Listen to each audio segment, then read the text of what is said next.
de la Nistru până la Tisa. Tot românul plâns sumisa că nu mai poate străbate de atâta străinătate.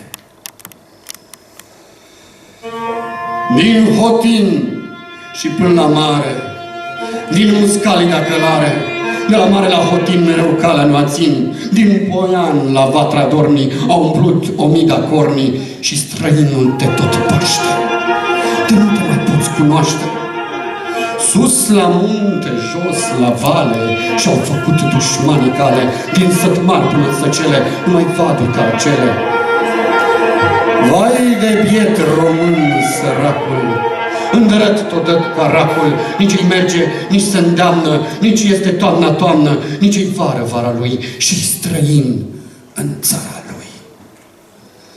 De la turnul în Dorohoi vin dușmani în pohoi și se așează pe la noi, și cum vin cu drum de fier, toate cântecele pierd, zboară păsările toate de neagra străinătate, numai umbra spinului la ușa creștinului.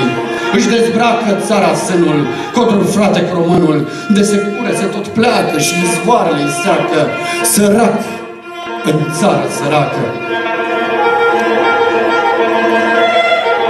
Și ne-au îndrăgit străinii, mânca iar inima câinii, mânca iar casa pustia și neamul nemernicia. Ștefane, măria ta, tu la putna nu mai sta.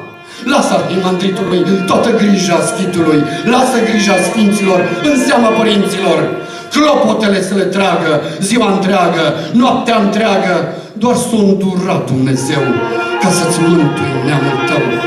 Tu te înalță din mormânt, să te auzi din cor sunând și Moldova adunând. De-ai sunat din corn odată, ai să aduni Moldova toată. De-ai sunat de 2 ori, îți vin codri în ajutor.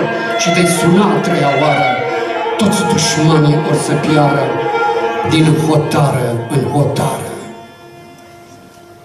Întregi iar ciorile și spânzurătorii.